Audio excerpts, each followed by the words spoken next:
Recently, I made a couple of videos about unpopular Pokemon in the Pokemon franchise that I think deserve more love. There's quite a few unpopular Pokemon out there, as not all 800 plus Pokemon can be popular, of course, but there are still some fan favorites that stand above the rest and receive the most love amongst Pokemon fans across the world. Today we'll be discussing some of the most popular and most loved Pokemon in the franchise. This list isn't a favorite Pokemon list of mine, as a lot of my favorite Pokemon won't even be in this video, just a list of Pokemon that I see as the most popular, whether it be from me seeing a lot of usernames or profile pictures in my comments with that Pokemon, or whatever it may be. First up, we have Charizard. This one should be one of the more obvious choices on this list, as lots of long-term Pokemon fans who started with Charmander as their starter Pokemon when first playing through Red or Blue version have Charizard as their all-time favorite Pokemon due to those memories. It is the poster child when it comes to being the Gen 1'er's favorite Pokemon, and it has some of the most iconic cards in the entirety of the Pokemon trading card game. The most notable Charizard card, of course, is the base set Charizard, but outside of that, because of Charizard's popularity, just about every Pokemon card printed with a Charizard on it is sought after by collectors and fans alike in some capacity. I remember when I was about 8 years old or so, there was this Pokemon book you could order where you would send in a picture of yourself as well as a few questions such as like what's your favorite Pokemon and things like that, and it would mail you back a somewhat personalized book featuring you as the star trainer catching your favorite Pokemon. I remember putting down Charizard at the time, as I have fond memories of using Charizard in Red version like a lot of other people, I'm sure, and just like anybody else who started playing Pokemon at the beginning, Charizard has a special place in my heart as well. It even received 2 Mega Evolutions in X and Y, with its Generation 1 counterparts only receiving 1 Mega Evolution, so even Game Freak knows Charizard is the favorite. Next up, we have Eevee, as well as the rest of the evolutions that can go along with it as well. The evolutions are by far some of the most popular Pokemon that I see when it comes to people having them in their YouTube channel names or in their YouTube channel icons in my comments. Eevee even got its own main series Pokemon game to go along with the series mascot Pikachu, which just shows you how popular Eevee on its own is compared to other Generation 1 Pokemon especially.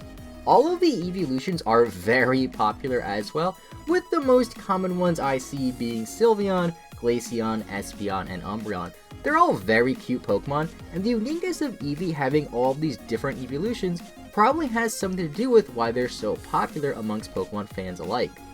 As a kid, I remember playing Pokemon Stadium 2 a ton, and I would always use Espeon and Umbreon as my rental Pokemon for the gym challenge, and I'm sure I wasn't the only kid to do that.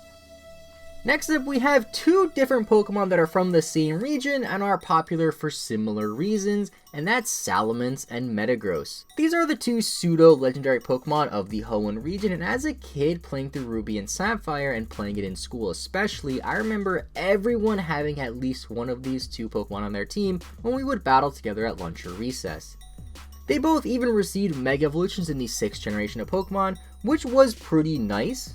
And it went nicely with the Ruby and Sapphire remakes, Omega Ruby and Alpha Sapphire, and they were both some of the best and strongest Mega Evolutions we have ever received. Generation 3 was also the only generation thus far to have these 2 pseudo-legendary Pokemon, as each other game only had 1, and it's typically a Dragon-type Pokemon. Another popular pseudo-legendary Pokemon that happens to be a Dragon-type as well is Garchomp. I feel like these 3 pseudo-legendaries we mentioned are the most popular pseudo-legendaries of the bunch, with Garchomp being my personal favorite.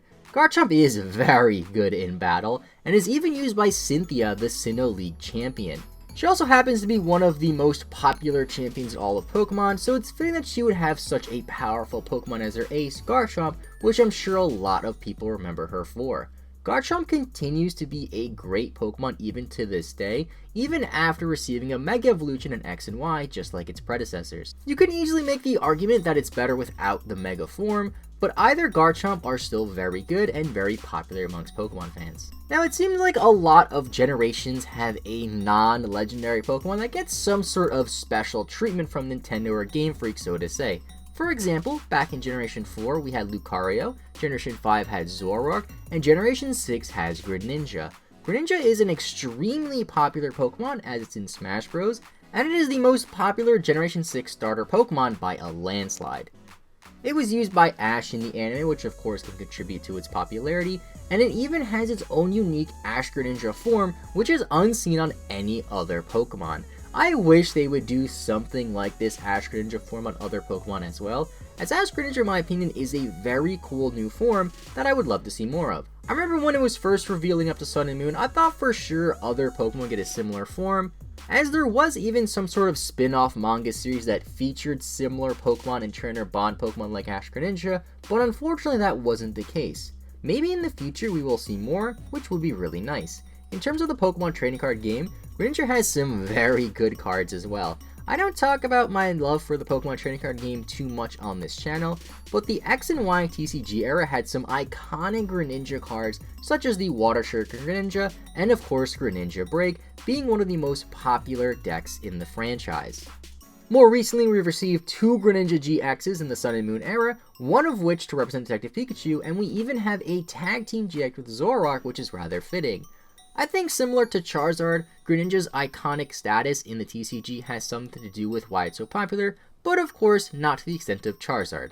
And next up we have Lucario, which is pretty similar to Greninja in terms of why it is popular. It is the chosen Pokemon of Generation 4, so to say, and even has its own movie, which isn't very common for non-mythical or non-legendary Pokemon in the franchise. It is also a part of the Smash series as well, just like Greninja debuting in Super Smash Bros. Brawl, and in the 6th generation even received its own Mega Form, which is one of the strongest Mega Forms in all of Pokemon. Lucario is even a fighter in Pokken, the Pokemon fighting game, and it fits right in with the other Pokemon fighters. And another Pokemon featured in Pokken that is very popular is Gardevoir.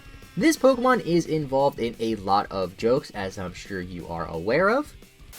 You so f***ing precious when you smile. Gardevoir was one of the Pokemon a lot of people wanted to use while they were playing through any of the Hoenn games, particularly Ruby and Sapphire, and it's a great Pokemon to have on your team, whether you're battling competitively online or just playing through the story at your own leisure. It recently received a Mega Evolution Generation 6 as well, just like Lucario, and it gained the new Fairy typing introduced in Generation 6, which fits it very nicely.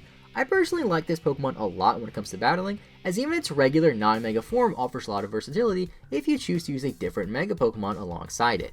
Now I want to give this special spot here for pretty much all mythical Pokemon in the franchise, as they are among some of the most popular in the franchise due to their mythical status, but I want to mainly focus on Mew, since it was the first mythical Pokemon and it is arguably the most popular of the bunch. Every mythical Pokemon out there has their own movie of some sort to help boost their popularity as well, and they're often very difficult to obtain in-game and are often only available through very limited time events, whether it's online or in person in the older generations.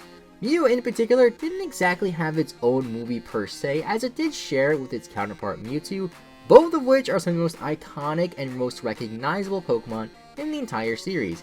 Mew is famous for the Mew glitch in Generation 1 as well, that was rumored to be put in the game on purpose despite being labeled a glitch, and although it was a glitch, it at least gives people an opportunity to catch Mew within the game without using any external devices. Mew was extremely iconic upon the initial release of Pokemon Go as well, and it still remains one of the most popular and sought after Pokemon in that game.